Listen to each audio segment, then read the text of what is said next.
ونستعينه ونستغفره ونؤمن به ونتوكل عليه ونعوذ بالله من شرور أنفسنا ومن سيئات أعمالنا من يهده الله فلا مضل له ومن يضلله فلا هادي له ونشهد أن لا إله إلا الله وحده لا شريك له ونشهد أن سيدنا ومولانا محمدا عبده ورسوله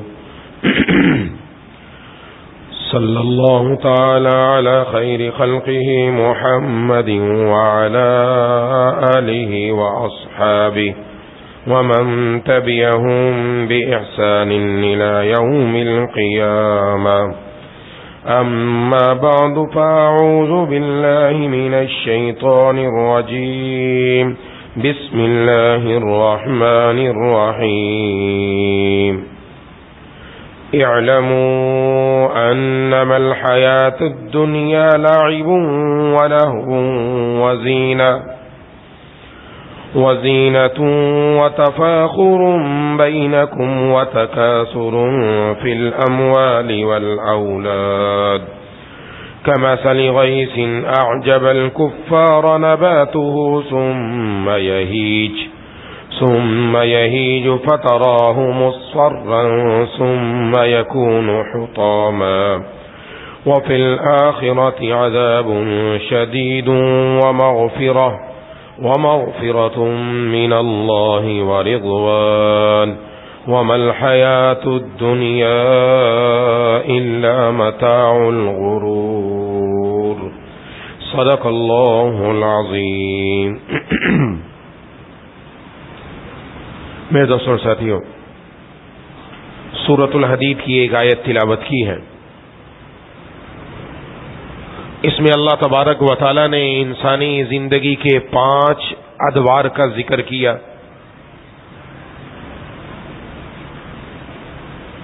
اور ان 5 دوروں کو ذکر کرنے کے بعد ہمیں بڑی ایک اہم بات سمجھائی.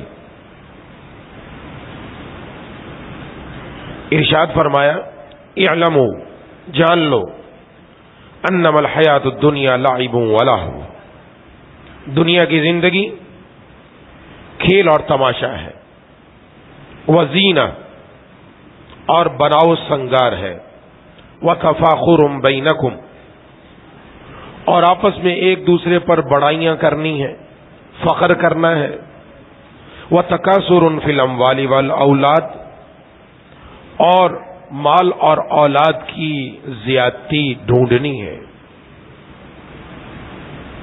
یہ اللہ تبارک و تعالیٰ نے انسانی زندگی کے 5 ادوار کا ذکر کیا. پہلا دور ہوتا ہے لعب ولہو. انسان جب دنیا میں آتا ہے، ایک چھوٹا بچہ ہے، بچپن میں اس کو کھیل کا شوق ہوتا ہے. کھیل کی 2 قسمیں ہیں، ایک کھیل وہ جس میں ہار جیت ہوتی ہے، ایک کھیل وہ جس میں کوئی ہار جیت نہیں. چھوٹا بچہ اپنا دل لبھاتا ہے چھوٹی چھوٹی چیزوں سے، کھلونوں سے. یہ ایک زندگی کا بڑا عرصہ اس میں گزرتا ہے. اور وہی کھیل انسان کی اس وقت اس بچے کی پوری دنیا کی متاع ہوتی ہے.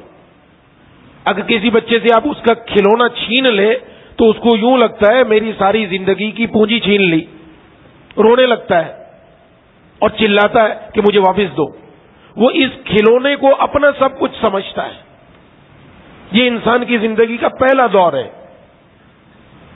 اس میں کوئی ہار جیت نہیں ہے، لیکن اس کے ساتھ دل لبھاتا ہے. تھوڑا سا بڑا ہوتا ہے، شعور آتا ہے، اب ایسا کھیل کھیلتا ہے کہ جس میں ہار جیت ہو. دوسروں کے ساتھ کھیل کود میں یہ ہار گیا، یہ جیت گیا. اب اس کھیل کو وہ اپنا حصہ سمجھتا ہے. وہ عمر ہوتی ہے بچے کی 8 سال 9 سال 10 سال. یہ اگر اس وقت بچے کو کہا جائے وہ جو بچپن میں جب یہ گود میں ہوتا تھا اس وقت اس کو جو کھلونا دیا جاتا تھا، جس کو ہلاتا تھا آواز آتی تھی بیٹا یہ تیرا کھلونا لے لے، 8 سال کی عمر میں، کا بچہ سمجھا مجھے؟ یہ تو فضول چیز ہے، یہ میرے پاس کیوں لاتے ہو؟ وہ جو بچپن میں جس کھیل سے اس نے اپنا دل لگایا آج اس کو سمجھتا ہے فضول ہے، چھوڑ دیا، چلو دوسری کھیل لے لی۔ ہار جیت، کرکٹ، فٹ بال، 10 گیمیں اور ہیں جس کے انسان اس کے اندر لگ جاتا ہے، غفلت میں چل رہا ہے۔ تیسرا دور آتا ہے وزینہ، بناؤ سنگار کی فکر ہو جاتی ہے، 15 16 سال 17 سال یہ دور آتا ہے۔ اب اس کو کھیل کود کی اتنی فکر نہیں، بناؤ سنگار کی فکر ہوتی ہے۔ میرا کپڑا استری والا ہونا چاہیے، سلوٹ نہیں آنا چاہیے، کہیں سلوٹ آ گئی ناراض ہو گیا، غصہ ہو گیا۔ ہاں جی، اپنے جوتا، اپنا موبائل، اپنی گھڑی، اپنے جسم پر لباس، ہر ایک بالکل پرفیکٹ ہونا چاہیے۔ بناؤ سنگار۔ بعض بچوں کو دیکھتے ہیں، نوجوانوں کو، چل بھی رہا ہو نا، کوئی گاڑی اگر کھڑی ہے اس کا شیشہ کھول کر دیکھتا ہے کہ میں کیسا لگ رہا ہوں، جیب سے کنگھی نکالی ذرا بالوں کو سیدھا کر لوں میں اپنے۔ بناؤ سنگار کی فکر ہے، اسی بناؤ سنگار میں نکلتا ہے، یہ خاص وقت ہے اس کا، بس اس کو صبح سے شام یہی ہوتا ہے کہ میں پپو لگوں، میں بس اچھا لگوں، اپنی بھی نظر میں دنیا کی نظر میں۔ یہ قرآن نے بیان کر رہا ہے، میں ایک ایک چیز کھول کر بیان کر رہا ہوں، قرآن نے بیان کیا اس کو۔ تو وزینہ، بناؤ سنگار۔ عورتوں میں بھی یہی عادت ہے، مردوں میں بھی یہ عادت ہے۔ آج کل تو زیادہ مصیبت یہ نوجوانوں میں آ گئی، یہ جب تک صبح اٹھ کر اپنی لیپا پوتی اچھی طرح کرنا لینا باہر نہیں نکلتا۔ پہلے اچھی طریقے سے کریمے شریمے لگائے گا، بڑا بنا سنورے گا، پھر باہر نکلے گا صاحب، اور پرفیکٹ ہو کر نکلیں گے۔ ٹھیک ہے، نکلا اگر کھیل کود بھی کرے گا اس میں بھی فکر رہے گی کہ میرے کپڑے گندے نہ ہو جائیں، میری یہ جو میں نے اپنے آپ کو بناؤ سنگار کیا اس پر فرق نہ آئے۔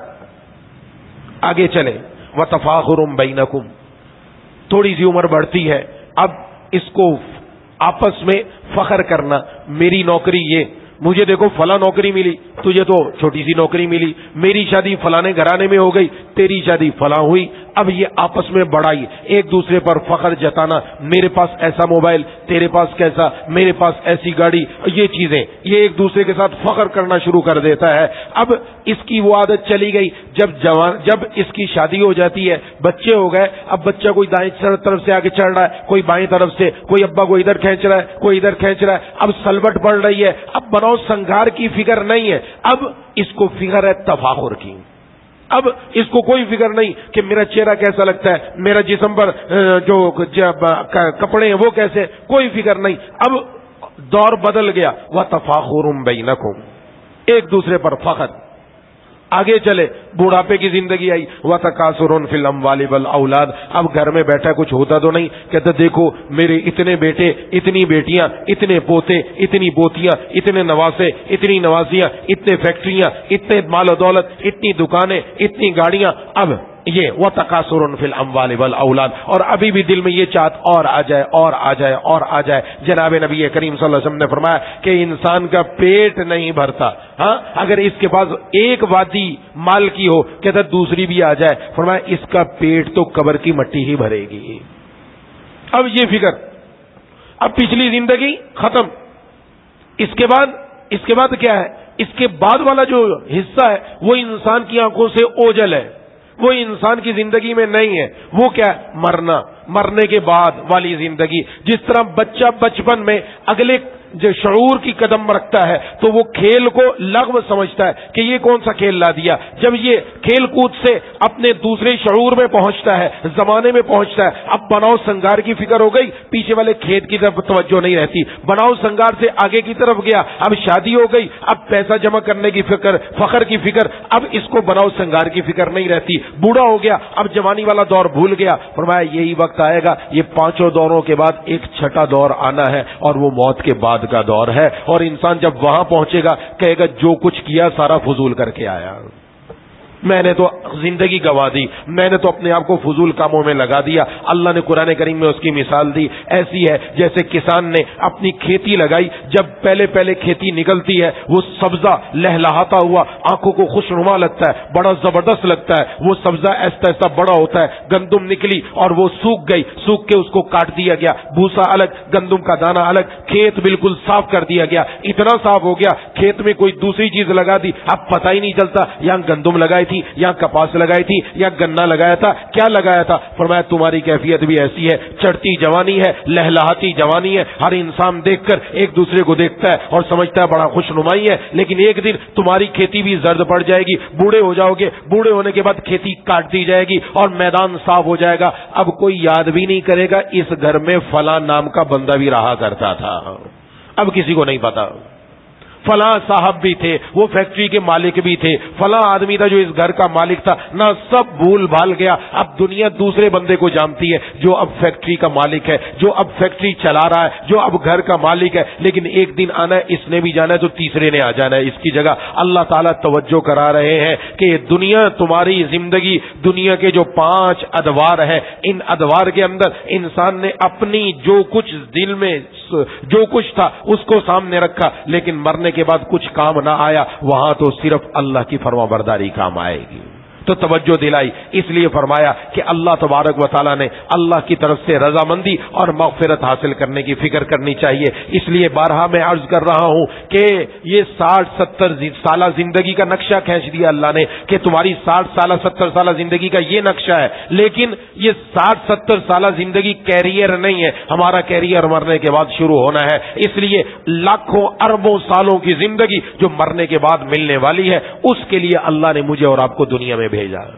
آج تو کایا ہی پلٹ گئی ہے، اب تو قرآن نے تو یہ بیان کیا تھا، اب تو بوڑھے ہوتے ہوئے بھی کھیل ہی کرتا ہے، بوڑھا 50 سال کا بھی ہو جائے گا نا، 50 سال والے بھی بزرگ ہیں، آپس میں کرکٹ کھیلتے ہیں، ہاں جی، ان کا کرکٹ کا شوق ہی نہیں پڑتا، 20 سال ہو جائے 30 سال ہو جائے، یہ کرکٹ کا شوق ہی پورا نہیں ہوتا، یہ کھیل کھیل کھیل کھیل کھیل، غفلت غفلت غفلت، اور رمضان کی ان راتوں کے اندر جن راتوں میں رب کے سامنے آ کر جھکنا، رب کے سامنے آہوزاری، اشکباری، بے قراری، اللہ کو منانا، ان راتوں میں بھی یہ کرکٹ کی شوق کے اندر اپنا شوق پورا کر رہا ہے، پب جی کھیل میں لگا پڑا ہے، اپنے موبائل کے اندر گیموں کا سکور پورا ہو رہا ہے، یہ کھیل دماغ پر اتنا سوار ہو گیا، اب تو دوسری چیز ہی گئی، اب مال کمانا بھی گیا، سب کچھ گیا، صاحب گھر میں ہی بیٹھے کہ گھر میں پیسہ آتا رہے، میں گیمیں کھیلتا رہوں، اور بعض لوگ ایسے ہیں جو گیمیں کھیل کھیل کے سکور پورا کر کے پیسہ کما رہے ہیں، کہا جی میرے پاس دو لوگوں نے اور بھی کہا تو میری گیم بھی کھیل لیا کر، میرے پیسے بھی تو حاصل کر لیا کر، آدھے تو رکھ لیا کر، آدھے مجھے دیکھ لیا کر، سبحان اللہ، کیا بندے کی شان ہے، اللہ نے دنیا میں اس کام کے لیے میرے دوستوں پیدا کیا تھا کہ کھیل کود کرتے جاؤ اور دنیا کماتے جاؤ، پھر دنیا سے چلے جاؤ،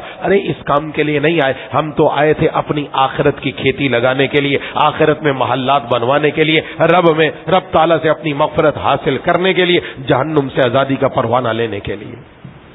علامہ رومی رحمہ اللہ نے لکھا ہے، ایک بادشاہ نے دوسرے بادشاہ کے قلعے پر حملہ کر دیا، جیسے قلعہ آپ نے دیکھا ہوگا ہمارے حیدرآباد کا پرانا قلعہ یہ ایسا ہوتا ہے، دیواریں بڑی بڑی اونچی کہ یہاں سے باہر سے کوئی بندہ اندر نہیں جا سکتا، اور قلعے کی جو بڑی دیواریں اوپر، دیواروں کے اوپر سپاہی کھڑے ہوتے ہیں، وہاں سے وہ تیر اندازی کرتے، مارتے۔ تو ایک بادشاہ نے دوسرے بادشاہ پر چڑھائی کی تو اس کے قلعے کا محاصرہ کر لیا، لڑائی دو بدو جاری رہی، لیکن اب کیسے شکست دیں اس قلعے والے کو؟ تو اس نے اپنی CID کے لوگوں کو بھیجا، جاؤ پتہ کر کے آؤ اس کو کیسے زیر کیا جا سکتا ہے۔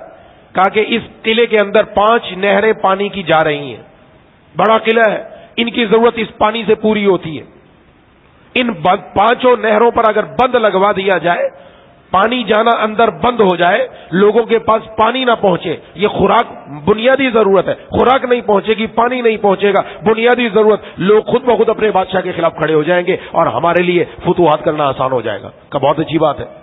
ادھر اس کی CID نے یہ بتایا، یہ اپنے کاموں میں لگ گئے، ادھر بادشاہ کا ایک وزیر تھا جس نے بادشاہ سے عرض کیا، بادشاہ سلامت سمجھدار تھا، سمجھدار، دانشمند، لیکن یاد رکھیے جب انسان کہ آنکھوں پر دنیا کی رنگینیاں چھا جاتی ہیں تو سمجھ والی بات بھی سمجھ میں نہیں آتی، عقل والی بات بھی عقل میں نہیں آتی، وہ سمجھ میں نہیں آتی کہ کیسے سمجھیں گے۔ اس کو بھی علامہ رومی رحمہ اللہ نے بڑے پیارے قصے سے بیان کیا، فرمایا کہ شاہ محمود کے زمانے میں ڈاکوؤں کا راج تھا، ڈاکو قابو میں نہیں آ رہے تھے، آئے روز چوریاں ہوتی، لوگوں کا نقصان ہوتا، بادشاہ بڑا پریشان کس طرح قابو کیا جائے۔ شاہ محمود کی عادت تھی رات کو لباس بدل کر، بھیس بدل کر باہر چکر لگاتا، لوگوں کے احوال معلوم کرتا۔ اس وقت یہ میڈیا کا دور تو تھا نہیں، ہر ایک پہچان لے کہ یہ بادشاہ ہے، یہ فلانا ہے، کسی کو پتہ ہی نہیں چلتا، اس لیے وہ رات کو باہر دیکھا کرتا تھا، اگر کوئی ضرورت مند ہے اس کی ضرورت پوری کروا دوں، کسی کا مسئلہ ہے مسئلہ حل کروا دوں۔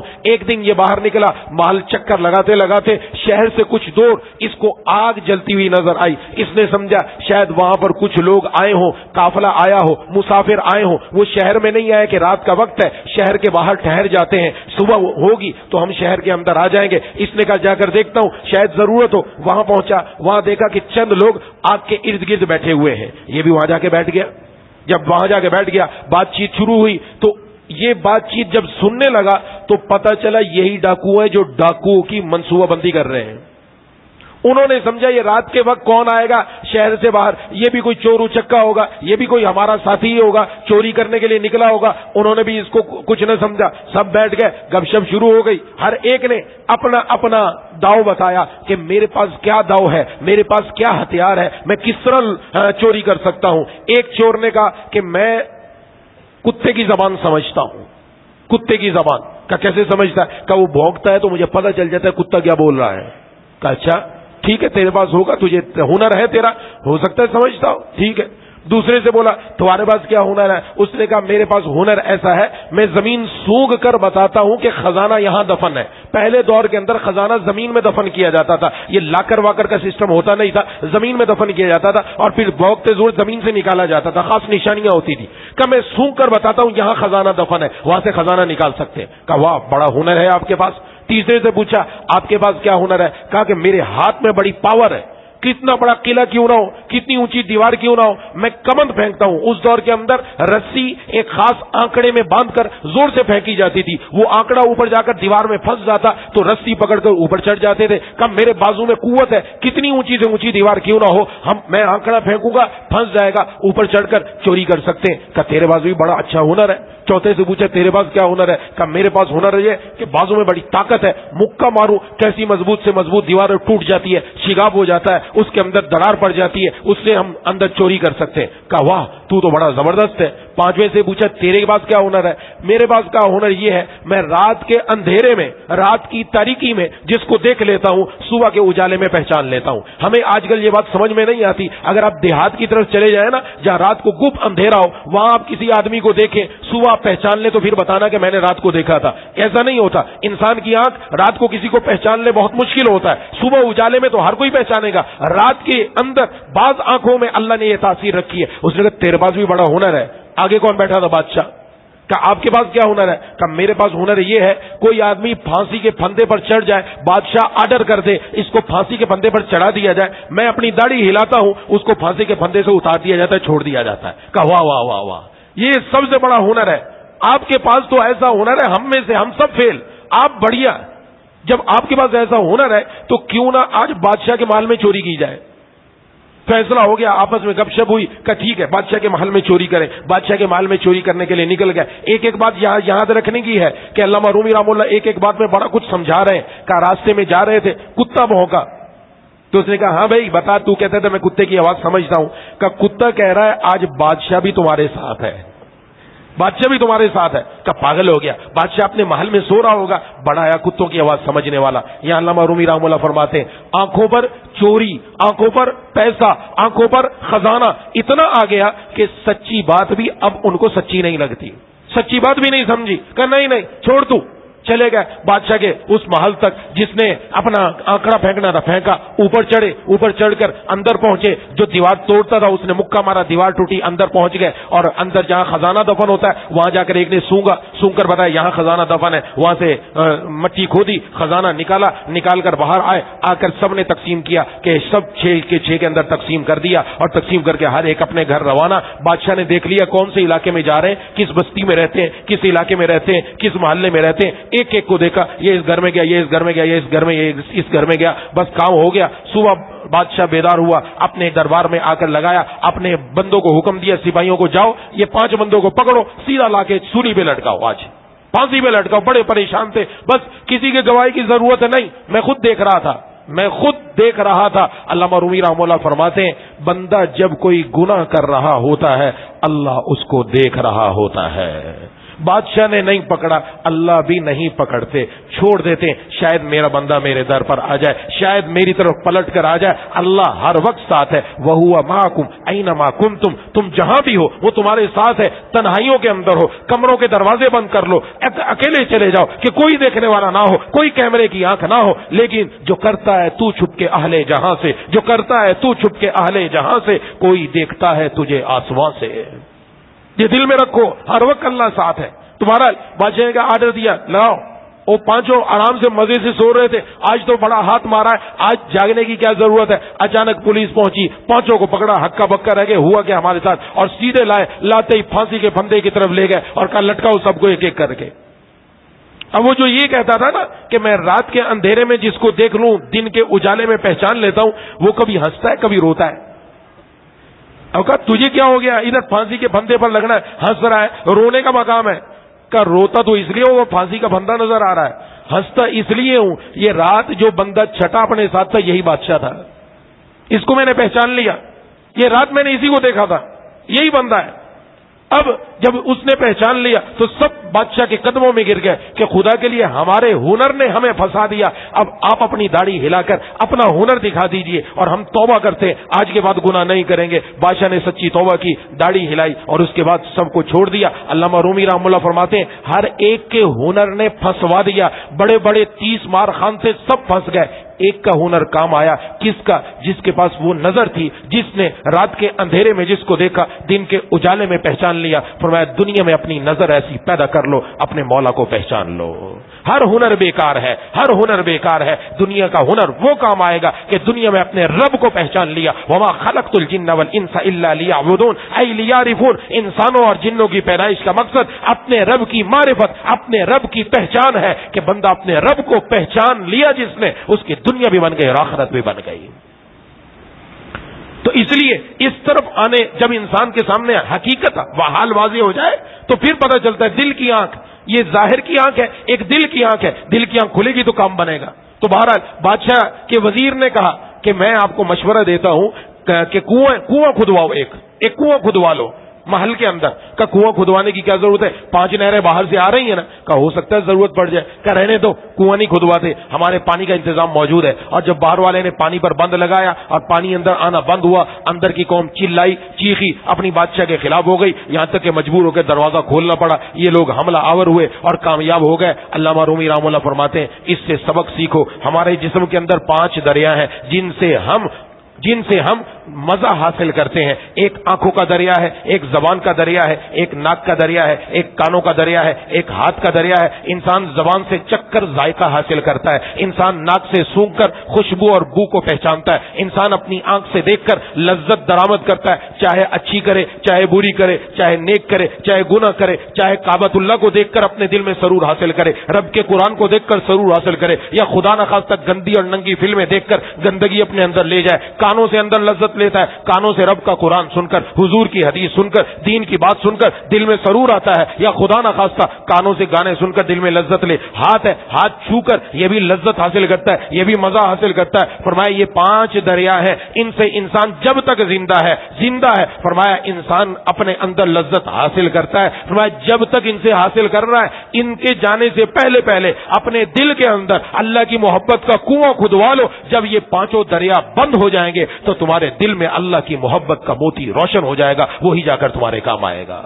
قبر میں جب انسان جائے گا تو پھر جس وقت موت کا فرشتہ آیا، آنکھیں ہیں دیکھ نہیں سکتے، زبان ہے بول نہیں سکتے، کان ہے سن نہیں سکتے، ہاتھ ہے لگا نہیں سکتے، یہ 5 دریاؤں پر بند لگ گیا۔ اب قبر میں کیا کام آئے گا؟ وہ دل جس دل میں مولا ہو، وہ دل جس میں اللہ ہو، جس دل میں نور ہو، جس دل میں روشنی ہو۔ یہ دل بنانے کے لیے اللہ نے ہمیں دنیا اور آخرت دنیا میں بھیجا کہ ہم رمضان المبارک میں اس کی تیاری کر کے اپنے دلوں کو منور فرما لیں، اپنے دلوں کو منور کر لیں، تاکہ قبر میں جاتے ہی ادھر دنیا کی آنکھ بند ہو، ادھر دل کی آنکھیں کھل جائے اور دل کے اندر نور منور ہو جائے، ہماری قبر بھی روشن ہو جائے، ہماری آخرت بھی روشن ہو جائے۔ اس لیے یہ سارا کچھ بیان کیا کہ تمہاری دنیا کی زندگی کا حاصل یہی ہے، کھیل کود ہے اور آپس میں بناؤ سنگار ہے، ایک دوسرے پر فخر کرنا اور ایک دوسرے پر مال اور اولاد میں آگے بڑھنے کی جستجو کرنا، بس یہی زندگی کا حاصل۔ لیکن اس کے آگے ایک بڑا اہم حصہ آنے والا اور وہ مرنے کے بعد والا ہے، اس کے لیے مجھے اور آپ کو تیاری کرنی ہے۔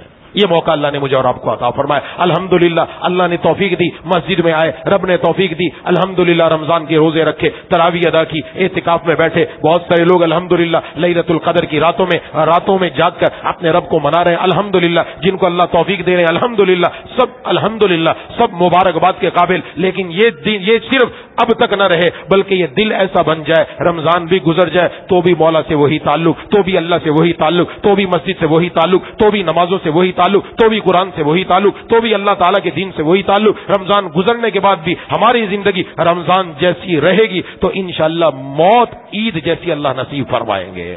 اس لیے میں نے عرض کیا تھا کہ جس کا رمضان سلامتی سے گزر گیا اس کا سارا سال سلامتی سے گزر گیا, جس کا ہر رمضان سلامتی سے گزر جاتا ہے اس کی پوری زندگی سلامتی سے گزر جاتی ہے. رب تعالیٰ نے مجھے اور آپ کو موقع دیا, اس لیے ابھی چند دن باقی, ان میں رب کو منا کر اللہ کو راضی کریں, اپنے دلوں کو منور کریں, اپنے دلوں میں نور لائیں, اپنے دلوں کو روشن کریں. اللہ سے سچی توبہ کر کے اللہ کے قرآن سے دل لگا کر تلاوت کر کے دلوں کا زنگ اترے گا. رب تعالیٰ اپنی کرم نوازی فرمائیں گے. دعا ہے کہ اللہ تعالیٰ مجھے اور آپ کو ان باتوں پر عمل کرنے کی توفیق عطا فرمائے. وآخر دعوانا الحمدللہ رب العالمین. بسم اللہ الرحمن الرحیم. الحمدللہ رب العالمین الرحمن الرحیم مالک یوم الدین. ایاک نعبد و ایاک نستعین. اهدنا الصراط المستقیم صراط الذین انعمت علیہم غیر المغضوب علیہم ولا الضالین. اللهم صل على سيدنا مولانا محمد وعلى آل سيدنا مولانا محمد وبارک وسلم. یا الہ العالمین یا ارحم الراحمین کرم نوازی فرما دیجئے, مہربانی فرما دیجئے, یا اللہ رحم فرما دیجئے. یا الہ العالمین یا ارحم الراحمین معاف کر دیجئے, معاف کر دیجئے, معاف کر دیجئے. مولا کریم الہ العالمین اے ارحم الراحمین ماہ مبارک یا اللہ رخصت ہونے والا ہے. اس ماہ مبارک میں بہت کچھ لینا, بہت کچھ کمانا, بہت کچھ پانا تھا, نہیں پا سکے ابھی تک, نہیں لے سکے ابھی تک. ہماری زندگیوں سے مکمل طور پر زندگی گناہوں سے پاک نہ ہو سکی. مولا اے الہ العالمین اے ارحم الراحمین یا ذل جلال والاکرام ہم سب کا یہ مل بیٹھنا یا اللہ اپنی بارگاہ میں قبول فرما کر اسی پر ہم سب کے لیے جنت کا فیصلہ فرما دیجئے. مولا کریم ہمارے روزوں کو, تراویح کو, عبادات کو, اعتکاف کو, تلاوت کو, دیگر تسبیحات عبادات کو اپنی بارگاہ میں قبول و مقبول فرما لیجئے. کسی کو محروم نہ فرمائیے. محرومی کا لفظ ہم سب کی زندگیوں سے نکال دیجئے. مولا کریم الہ العالمین یہ دنیا جو ہمارے دماغوں میں بھری ہوئی ہے, دل میں بھری ہوئی, یا اللہ اس دنیا کے اوپر یا اللہ اپنی اشد محبت نصیب فرما دیجئے. یا اللہ اپنی محبت غالب کر دیجئے, دنیا کی محبت مغلوب کر دیجئے. مولا کریم الہ العالمین اے ارحم الراحمین ہمیں اپنی جوانی اپنے مولا پر فدا کرنے کی توفیق عطا فرما. یا الہ العالمین اے ارحم الراحمین اپنا بڑھاپا, اپنی زندگانی اپنے رب پر فدا کرنے کی توفیق عطا فرما. مولا کریم مرنے سے پہلے ہماری دل کی آنکھیں کھول دیجئے. ہمیں نظر آ جائے کہ ہم جو کچھ دنیا کا کما رہے ہیں یہی رہ جانے والا ہے. آخرت میں جانے والی پونجی یا اللہ آپ کی فرما برداری ہے, نیکی ہے, نیک اعمال ہے. مولا کریم یہ دل کی آنکھیں کھول کر ہمیں نیکیوں والے اعمال کرنے کی توفیق عطا فرما دیجئے. مولا کریم الہ العالمین اے ارحم الراحمین یا ذل جلال والاکرام یا اللہ جس طرح آج آپ نے اپنے دربار میں آنے کی توفیق عطا فرمائی, یا اللہ مرتے دم تک اسی طرح رمضان ہو غیر رمضان ہو پانچوں وقت اپنے در پر آنے کی حاضری کی توفیق نصیب فرما دیجئے. اسی طرح قرآن سے لگاؤ رکھنے کی توفیق نصیب فرما دیجئے. ہمارے دلوں کو روشن کر دیجئے. یا اللہ دلوں کو روشن کر دیجئے, دلوں کو منور کر دیجئے, دلوں کا زنگ اتار دیجئے, دلوں کی کالک کو اتار دیجئے, دلوں کا کالا پن ختم فرما کر یا اللہ دلوں کو آئینے کی طرح شفاف فرما دیجئے. مولا کریم مہربانی فرما دیجئے, کرم نوازی فرما دیجئے. یا حلیم یا کریم یا واسع المغفرہ یا ارحم الراحمین یا ذل جلال والاکرام ہمارے حالوں پر رحم فرما کر ہم سب کی, ہمارے والدین, بیوی, بچوں, بہن بھائیوں, دوستوں, احباب, تمام رشتہ داروں کی, اہل پاکستان کی, پوری امت مسلمہ کی مغفرت فرما دے. جتنے ساتھی آج موجود ہیں ہم سب کے دلوں میں جتنی جائز تمنائیں ہیں یا اللہ سب پوری فرما دیجئے, کسی کو محروم نہ فرمائیے. اللهم كل خير لكل مسلم ومسلمة اللهم ارحم امة محمد صلى الله عليه وسلم. اللهم اغفر لنا وللمؤمنين والمؤمنات والمسلمين والمسلمات. اللهم اغفر لنا وللمؤمنين والمؤمنات والمسلمين والمسلمات. اللهم اغفر لنا وللمؤمنين والمؤمنات والمسلمين والمسلمات. ربنا تقبل منا انك انت السميع العليم وتب علينا انك انت التواب الرحيم. صلى الله تعالى على خير خلقه محمد وعلى اله واصحابه اجمعين برحمتك يا ارحم الراحمين. آمين يا رب العالمين.